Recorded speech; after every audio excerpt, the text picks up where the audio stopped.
Anda kembali menyaksikan debat kedua calon wakil presiden pemilu 2024. Bapak Ibu sekalian, calon wakil presiden akan menjawab pertanyaan yang telah dibuat oleh tim panelis. Ada 11 panelis yang disiapkan oleh KPU dan selama kurang lebih 1 hari kemarin mereka menyiapkan sejumlah pertanyaan, tapi tentu saja tidak semua pertanyaan yang disiapkan akan ditanyakan, karena itu akan ada mekanisme tertentu sehingga nanti beberapa pertanyaan akan disampaikan tentu saja sesuai dengan subtema yang sudah ditetapkan. Ya, dan untuk memastikan debat berlangsung adil, pertanyaan masing-masing subtema akan diundi.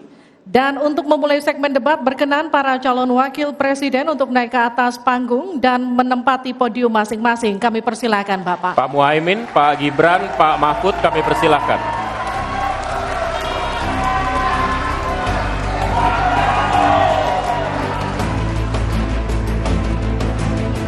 Pada segmen pertama penyampaian visi misi dimulai dengan calon wakil presiden nomor urut 2, maka di sesi ini kita mulai dengan calon wakil presiden nomor urut 3. Dan untuk itu kami persilakan panelis Alamsyah Saragi untuk mengambil subtema pertanyaan di dalam fishbowl, kemudian silahkan diperlihatkan ke calon wakil presiden dan juga moderator.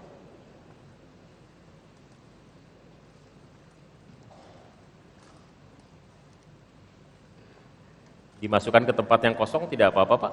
Iya. Tarik saja biar cepat. Yes. Silakan diperlihatkan ke calon wakil. Hanya cukup di tempat Bapak, diangkat saja Bapak. Baik, tolong dihadapkan ke kami Bapak. Ekonomi kerakyatan digital. Ekonomi kerakyatan digital, oke. Kami akan undang kemudian Bapak Aditya Wardono untuk mengambil undian daftar pertanyaan dari fishbowl. Apakah A, B, atau C? Silakan dibuka Pak. Yes. C. Jadi ekonomi kerakyatan digital C. Kita akan buka amplop pertanyaan, Bapak, masih disegel amplopnya. Dan kami ingatkan kepada calon wakil presiden untuk mendengarkan dengan seksama, karena pertanyaan hanya akan dibacakan 1 kali.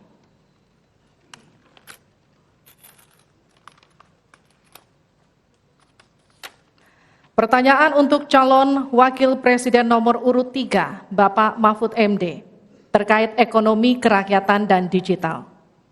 Digitalisasi membuka akses pasar yang lebih luas, tetapi juga berpotensi merugikan usaha mitra dan konsumen melalui penyalahgunaan data digital. Pertanyaannya, bagaimana kebijakan paslon untuk mengatasi hal tersebut? Waktu untuk menjawab 2 menit, dimulai sejak Bapak menjawab. Kami persilakan. Baik. Kalau kebijakan data digital, yang terakhir ini kita sudah punya 2 undang-undang yang baru, yaitu Undang-Undang PDP dan Undang-Undang ITE yang baru saja diresmikan. Tapi lebih dari itu, menurut saya digital atau ekonomi digital ini tidak bisa dihindarkan oleh siapapun. Oleh sebab itu, ya kita tidak bisa menolaknya, tetapi harus berhati-hati karena terjadi disrupsi yang luar biasa dalam perkembangan digital ini. Saya menangani kasus misalnya pinjol, di mana rakyat menjadi korban dari kegiatan ekonomi digital. Ada kripto misalnya. Kasus pinjol itu sendiri sungguh sangat problematik. Kenapa?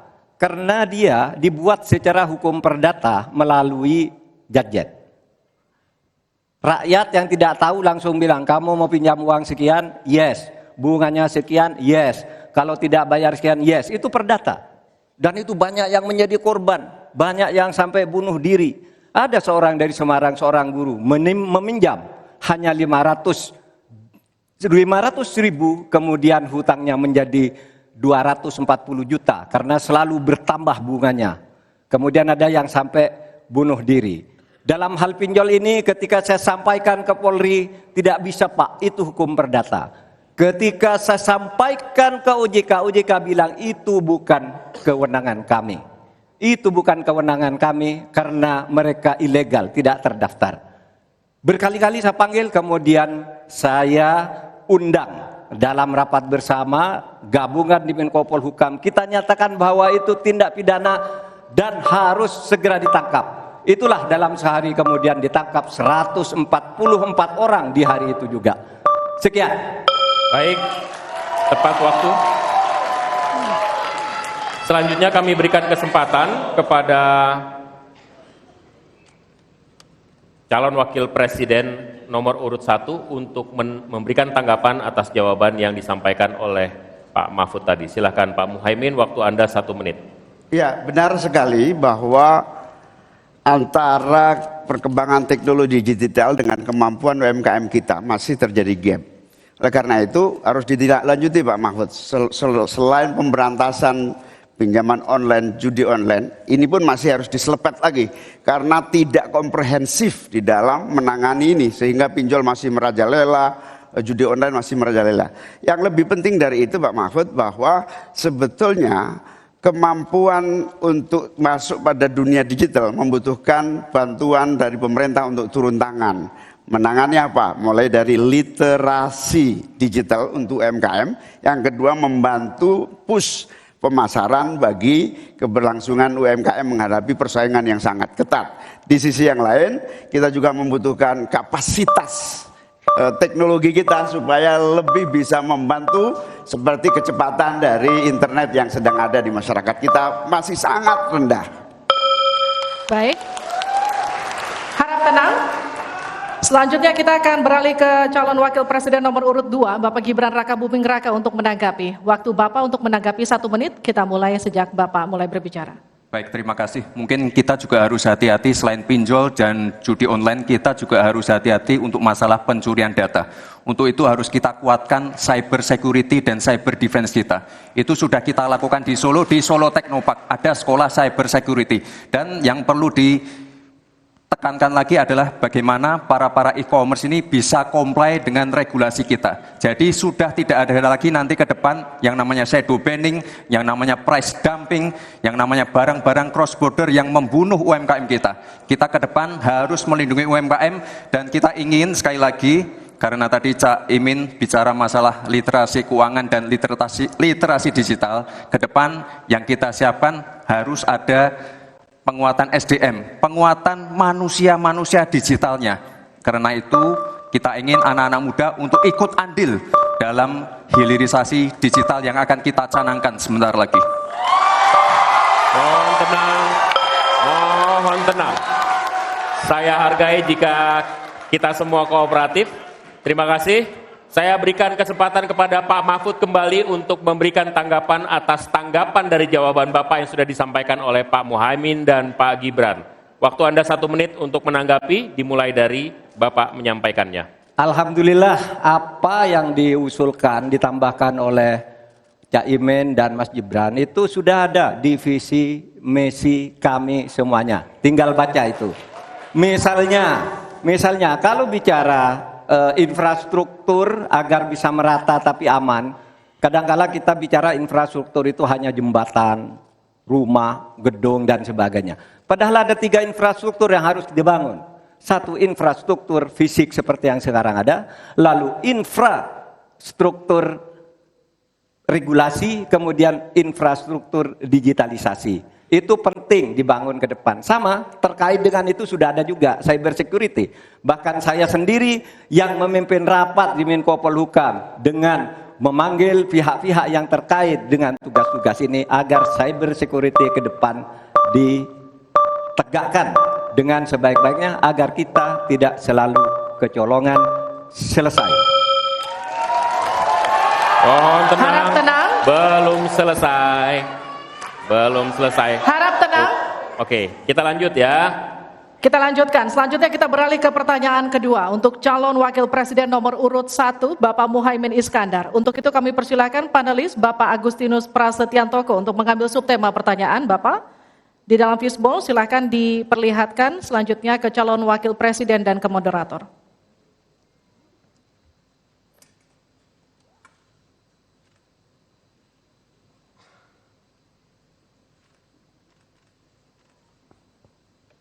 Investasi. Selanjutnya kami mengundang Bapak Fauzan Ali Rashid untuk mengambil undian huruf A, B, atau C.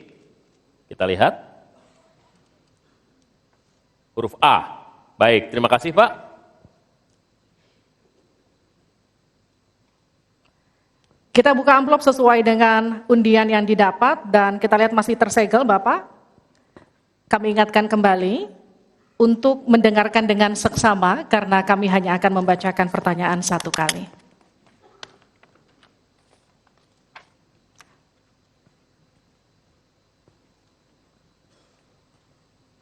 Pertanyaan untuk calon wakil presiden nomor urut 1, Bapak Muhaimin Iskandar, dengan subtema investasi. Kontribusi usaha menengah terhadap ekonomi kita sebesar 13%, sementara Thailand mencapai 18% dan Singapura 22%. Pertanyaannya, bagaimana strategi paslon meningkatkan investasi untuk usaha menengah dan mendorong usaha kecil naik kelas? Waktu Bapak untuk menjawab 2 menit dimulai sejak Bapak berbicara. Silakan. Terima kasih. Investasi salah satu yang paling penting buat pertumbuhan ekonomi kita. Dan investasi tidak akan ada masuk ke tanah air kita apabila tidak kita bangun trust, kepercayaan internasional, kepercayaan dalam negeri dengan apa? Dengan kepastian hukum dan terjaganya kestabilan usaha yang berkembang di masyarakat kita. Di sisi yang lain, investasi juga masih sangat tertutup. Kita ingin investasi ini begitu terbuka dan tidak hanya berkonsentrasi kepada investasi yang menumpuk pada sektor-sektor tertentu atau padat modal. Kita perlu menggeser investasi ini menjadi padat karya yang bisa melibatkan seluruh anak bangsa ini mendapatkan pekerjaan. Di sisi yang lain, di lain halnya investasi yang transparan akan membuka akses usaha kecil dan menengah untuk terlibat di dalam proses investasi yang masuk ke dalam negeri maupun yang ada di masyarakat. Agar investasi ini bisa masuk buat kalangan UMKM dan seluruh pelaku usaha kecil, maka kita harus kuatkan kapasitas dan kualitas produksi dari UMKM kita, sekaligus tanggung jawab pemerintah ini meyakinkan sekaligus memberi fasilitas kemampuan pemasaran untuk meyakinkan para calon investor baik di dalam negeri maupun dari luar negeri. Yang lebih penting dari itu adalah kepastian hukum, termasuk di dalamnya adalah jaminan akan investasi tidak akan disalahgunakan atau tidak menjadi beban baru, dalam artian investasi mengandung kecurigaan kerugian yang itu diakibatkan kepercayaan yang menurun. Kredibilitas pemerintah hukum harus ditegakkan untuk membangun trust agar semua yang investasi merasa aman. Cukup, waktu Anda habis. Terima kasih, mohon tenang. Kita mulai untuk meminta tanggapan dari calon wakil presiden nomor urut 2 terlebih dahulu, Pak Gibran. Silakan. Baik, terima kasih Gus Muhaimin.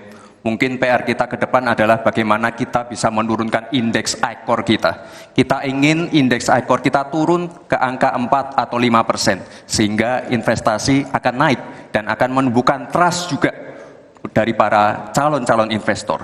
Lalu ini yang perlu kita garis bawahi. Kita ingin akses untuk logistik harus terkoneksikan sehingga distribusi bisa menurun.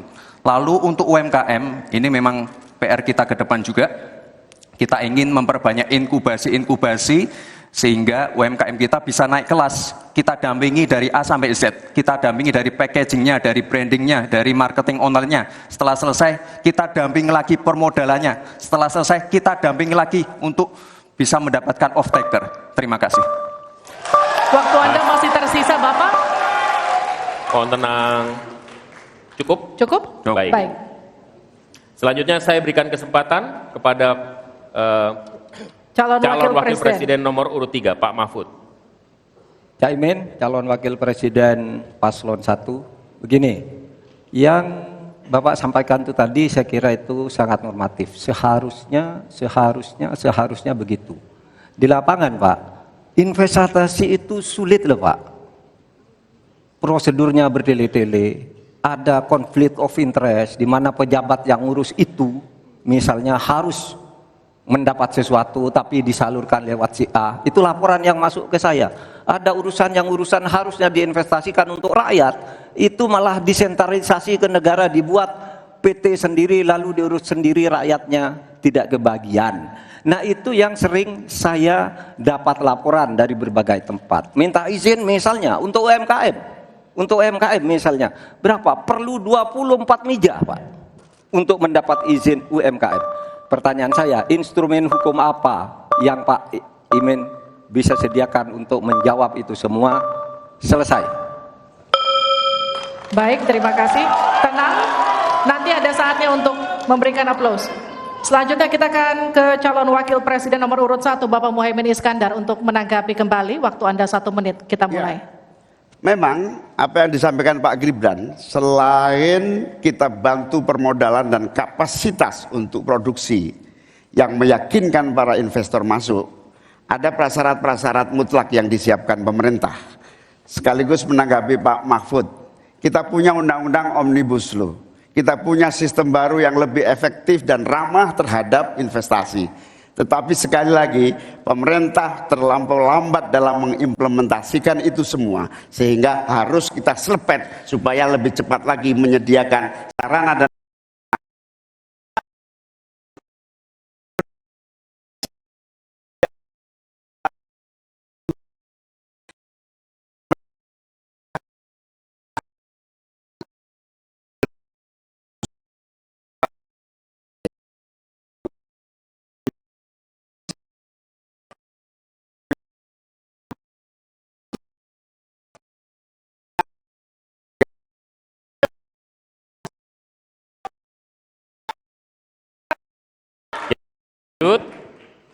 Selanjutnya kita akan beralih ke pertanyaan untuk calon wakil presiden nomor urut 2, Bapak Gibran Rakabuming Raka. Untuk itu kami persilakan panelis Ibu Henry Sapari.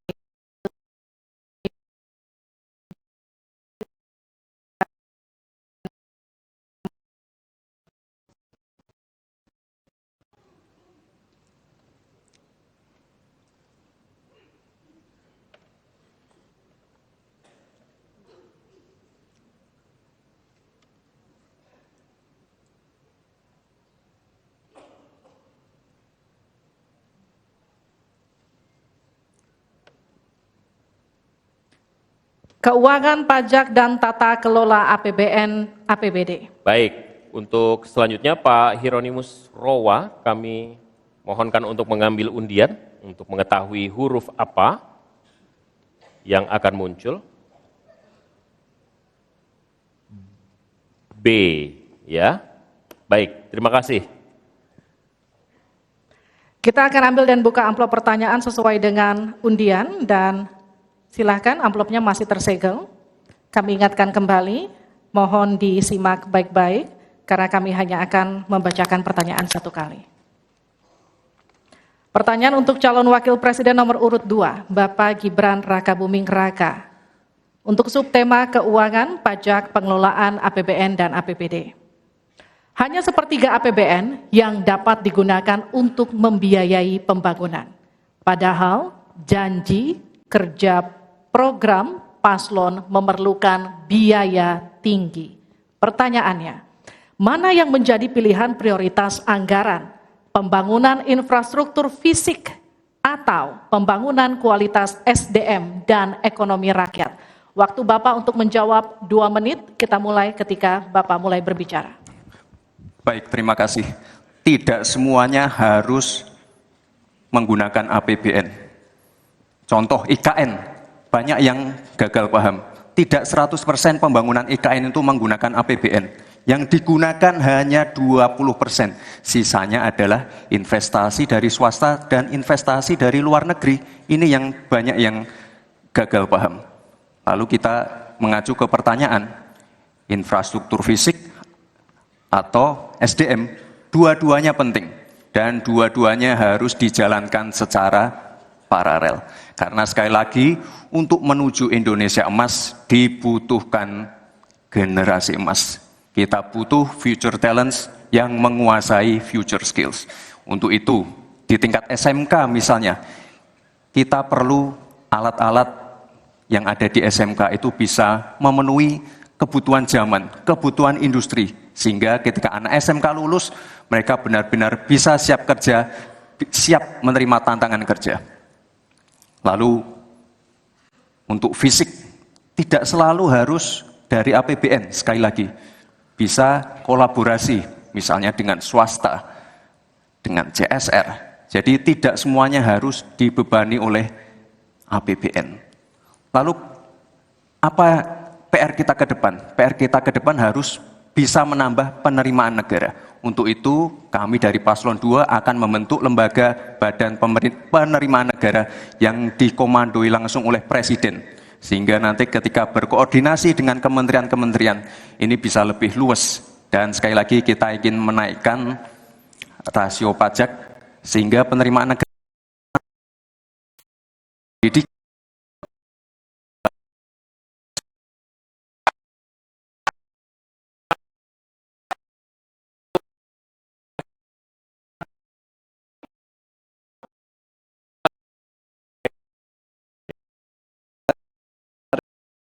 dan itu harus kita gunakan sebagai warisan dari Pak Jokowi.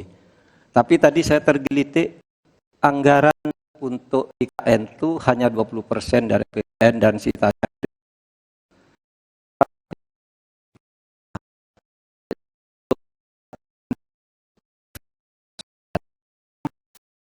Kalau ada sebutkan misalnya 2 atau 1 gitu, investor mana yang sudah masuk ke sana? Yang saya dengar justru ada ratusan ribu hektar tanah sudah dikuasai oleh pengusaha-pengusaha tertentu sekarang ini. Nah, saya setuju ke depannya itu agar mengundang investor, IKN harus diteruskan tetapi pendanaannya harus sesuai dengan tujuan semula, bahwa itu sebenarnya mengundang investor. Tapi sekarang ini yang sudah jadi itu semuanya dari APBN. Sehingga memang diperlukan langkah-langkah perbaikan agar warisan baik Presiden Jokowi ini bisa kita lanjutkan. Terima kasih, selesai. Baik. Terima kasih. Kita masih lanjut. Mohon tenang. Selanjutnya giliran calon wakil presiden nomor urut 1 Bapak Muhaimin Iskandar untuk memberikan tanggapan. Waktu Anda 1 menit. Kita mulai ketika Anda mulai berbicara. Mohon tenang dulu. Iya. Saya baru tahu kalau boleh di sini juga. Supaya lebih dekat sama panelis. Bisa mulai. Jadi saya setuju bahwa yang paling penting bukan soal infrastruktur dulu atau SDM dulu. Yang paling penting dari ini adalah kemampuan membaca skala prioritas. Seluruh proyek-proyek besar yang ambisius, ini IKN sebagai salah satu contoh saja, itu kalau hanya mengandalkan APBN hampir 500 triliun. Padahal 1% saja dari 400 sekian triliun itu untuk bangun jalan seluruh Kalimantan beres. Membangun seluruh kota-kota di Kalimantan beres.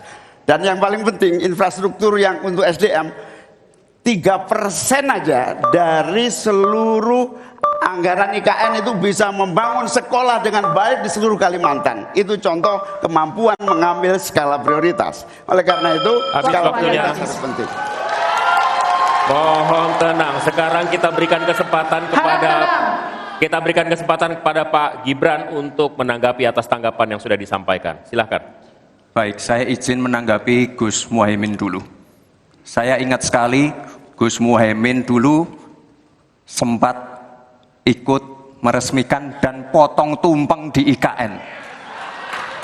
Ini gimana? Ini nggak konsisten.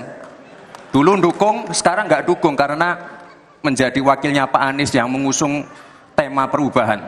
Sekali lagi Gus, mohon maaf, IKN ini bukan hanya membangun bangunan pemerintah, tapi juga sebagai simbol pemerataan pembangunan di Indonesia, sebagai simbol transformasi pembangunan di Indonesia.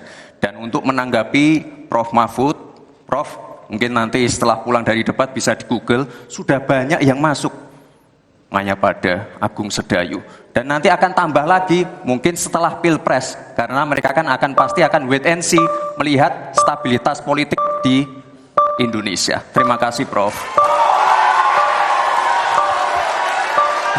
Baik, silakan berikan apresiasi dan aplaus dulu deh. Biar semangat semua. 1, 2, 3, pendukung-pendukungnya silakan bersemangat memberikan apresiasi.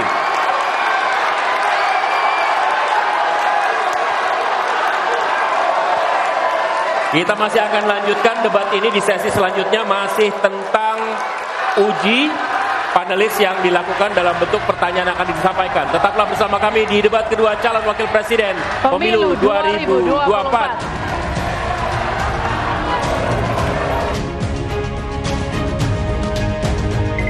RT, nama saya udah terdaftar belum?